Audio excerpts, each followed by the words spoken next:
Friend ಇಬ್ರು ಕೂತಿದಾಗ ಎಲ್ಲಾದ್ರೂ ಹೋಗೋಣ ಅಂತ ಅಂದಾಗ ಅವ್ನು SRS ಬೆಟ್ಟಕ್ಕೆ ಹೋಗೋಣ ಅಂತ. ಸೊ ಫೈನಲಿ ಇಬ್ರು ಪ್ಲಾನ್ ಮಾಡಿದ್ವಿ SRS ಬೆಟ್ಟಕ್ಕೆ. ಹಬ್ಬ ಇರೋದ್ರಿಂದ ಟ್ರಾಫಿಕ್ ಏನು ಅಷ್ಟೊಂದು ಇರಲಿಲ್ಲ, ನಾರ್ಮಲ್ ಮೂವಿಂಗ್ ಇತ್ತು. ನಾವು ಆರಾಮಾಗಿ ಹೋದ್ವಿ. ಸ್ವಲ್ಪ ಚೇಂಜಸ್ ಇರಲಿ ಅಂತ ನಾವೇ ಮಿಡ್ಲಲ್ಲಿ ರೂಟ್ ಚೇಂಜ್ ಮಾಡಿದ್ವಿ. ಅಲ್ಲಿ ನೋಡಿದ್ರೆ ಒಳ್ಳೆ ಹಳ್ಳಿ, ಏನು ಗ್ರೀನರಿ, ಬೆಟ್ಟ ಗುಡ್ಡ ದಿಣ್ಣೆ ಮಣ್ಣು ನೋಡೋಕ್ಕೆ ಸಖತ್ತಾಗಿತ್ತು. ಆದರೆ ಉದುರೋ ಕಾಲ ಅಲ್ವಾ, ಅದೆಲ್ಲ ಉದುರೋ ಕಾಲ. ಸೊ ಎಲ್ಲ ಉದುರೋಗಿತ್ತು. ಆದರೆ ಇನ್ನೇನು ಮಾಡೋದು, ನೋಡ್ಕೊಂಡೇ ಹೋಗ್ತಾನೆ ಇದ್ವಿ. ಹೋಗೋ ರೂಟು ಸ್ವಲ್ಪ ಕಲ್ಲು ಮಣ್ಣೆ ಇತ್ತು, ಆದರೂ ಅಡ್ಜಸ್ಟ್ ಮಾಡಿಕೊಂಡು ಮೊಪೆಡ್ ಗಾಡೀಲಿ ಹಾಗೆ ಮೂವ್ ಆಗ್ತಾ ಇದ್ವಿ. ನೋಡಿ ಯಾರೋ ರೋಡ್ ಗಾಡಿ ನಿಲ್ಲಿಸಿದ್ದಾರೆ. ಮೊದಲೇ ರೋಡ್ ಚಿಕ್ಕದು, ಅದ್ರ ಬೇರೆ ಗಾಡಿ ನಿಲ್ಲಿಸಿದ್ದಾರೆ. ಒಳ್ಳೆ ಅಡ್ವೆಂಚರ್ ಮಾಡೋ ಲೆವೆಲ್ ಇತ್ತು ಆ ಪ್ಲೇಸು. ಖುಷಿಯಿಂದ ಹಾಗೆ ಹೋಗ್ತಾ ಇದ್ವಿ. ನೋಡ್ರೆ ಬಂಡೆ ಕಲ್ಲೆಲ್ಲ ಸಿಗ್ತೈತೆ. ನಾನು ರೋಡ್ ಎಲ್ಲೇನೋ ಅಂದ್ಕೊಂಡೆ, ನೋಡ್ರೆ ಸ್ವಲ್ಪ ರೋಡು ಇತ್ತು.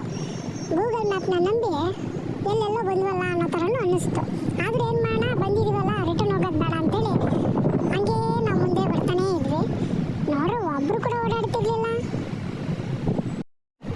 ದೇವ್ರ ಮೇಲೆ ಭಾರ ಹಾಕ್ಬಿಟ್ಟು ಅದೇ ರೋಡಲ್ಲಿ ಹಾಗೆ ಹೋಗ್ತಾನೇ ಇದ್ವಿ. ಭಯ ಏನು ಆಗ್ತಿರ್ಲಿಲ್ಲ. ಆದರೆ ನಮ್ಗಂಗ ಇಷ್ಟೊಂದು ಕಾಡು ಥರ ಇದೆ, ಇಲ್ಲೇನಾದರೂ ಹುಲಿನೋ ಚಿರತೆನೋ ಕಡಿನೋ ಬಂದ್ರೆ ಏನು ಮಾಡೋದು ಅಂತ ಅವನ ಹತ್ರ ಹೇಳಿದ್ಮೇಲೆ ನನಗೂ ಡೌಟ್ ಬಂತು, ಬಂದ್ರೆ ಬಂದ್ಬಿಡ್ಬೋದಲ್ಲ ಅಂತೇಳಿ. ಬಂದರೆ ಏನಾರು ಆಗ್ಬಿಡುತ್ತೇನೋ ಭಯ ಅಲ್ಲ, ಸಾಲ ಮಾಡಿರೋ ಜೀವಗಳಿಬ್ರದು.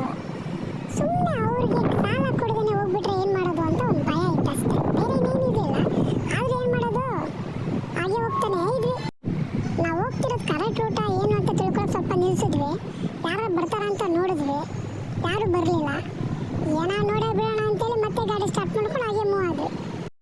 ಹಾಗೆ ಮುಂದೆ ಹೋದರೆ ಮೇನ್ ರೋಡ್ ಸಿಕ್ತು. ಹಬ್ಬ ಬದುಕು ಬಡ್ಜೀವಗಳು ಅಂದ್ಕೊಂಡು ಆ ಮೇನ್ ರೋಡಲ್ಲೇ ಗೂಗಲ್ ಮ್ಯಾಪ್ ಹಾಕೊಂಡು ಆರಾಮಾಗಿ ಹೋದ್ವಿ.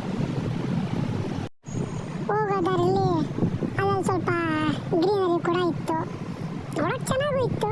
ನೋಡಿಕೊಂಡು ಎಂಜಾಯ್ ಮಾಡಿಕೊಂಡು ಹುಷಾರಾಗಿ ಹೋಗೋಣ ಅಂತ ಹೋದ್ವಿ. ಗಾಡಿ ಪಾರ್ಕ್ ಮಾಡಿ ಬೆಟ್ಟ ಹತ್ತ ಸ್ಟಾರ್ಟ್ ಮಾಡಿದ್ವಿ. ಜನ ಏನು ಅಷ್ಟೊಂದು ಇರಲಿಲ್ಲ, ನಾರ್ಮಲ್ ಕ್ರೌಡ್ ಇತ್ತು. ಸೊ ಇಬ್ಬರು ಹಾಗೆ ನಡ್ಕೊಂಡು ನಿಧಾನಕ್ಕೆ ಹೋದ್ವಿ. ಸ್ವಲ್ಪ ಮುಂದೆ ಹೋಗ್ತಿದ್ದಂಗೆ ಜನಗಳು ಸಿಗೋಕ್ಕೆ ಸ್ಟಾರ್ಟ್ ಆಯಿತು. ನಮ್ಮ ಜೊತೆ ಯಾರೂ ಇಲ್ಲ ಅಂತೇಳಿ ಬಿಸಿಲು ಕೂಡ ಬರ್ತಿತ್ತು. ಸಣ್ಣ ಸಣ್ಣ ಮಕ್ಕಳಿಂದ ಹಿಡಿದು ವಯಸ್ಸಾದವ್ರವರೆಗೂ ಈ ಬೆಟ್ಟ ಹತ್ತಕ್ಕೆ ಸ್ಟಾರ್ಟ್ ಮಾಡ್ತಾನೆ ಇದ್ರು. ನಾವು ಕೂಡ ಅವ್ರನ್ನ ನೋಡಿ ಇನ್ಸ್ಪೈರ್ ಆಗಿ ಬೇಗ ಹತ್ತೋಣ ಅಂತೇಳಿ ಹತ್ತುತ್ತಾ ಇದ್ವಿ. ಬೆಟ್ಟ ಹತ್ತಿ ಮೇಲೆ ಹೋದ್ವಿ. ಸ್ವಲ್ಪ ಗಾಳಿ ಬರ್ತಿತ್ತು, ಚೆನ್ನಾಗೂ ಇತ್ತು. ಒಂದು 4-5 ಫೋಟೋ ತಗೊಳ್ಳೋಣ ಅಂತೇಳಿ ಇಬ್ಬರು ಆ ಕಡೆ ಈ ಕಡೆ ನಿಂತ್ಕೊಂಡು ಸೆಲ್ಫಿಗಳು ವಿಡಿಯೋಗಳೆಲ್ಲ ಮಾಡಿಕೊಂಡು ಸ್ವಲ್ಪ ಹೊತ್ತು ಅಲ್ಲೇ ನಿಂತ್ಕೊಂಡು ಟೈಮ್ ಪಾಸ್ ಮಾಡಿದ್ವಿ. ನೆಮ್ಮದಿಯಿಂದ ದರ್ಶನ ಎಲ್ಲ ಆಯಿತು. ಕೆಳಗೆ ಬಂದ್ವಿ. ಕೆಳಗಡೆ ಇರೋ ಬಂಡೆ ಕೂಡ ಕೇಳ್ತಾ ಇತ್ತು, ಏನು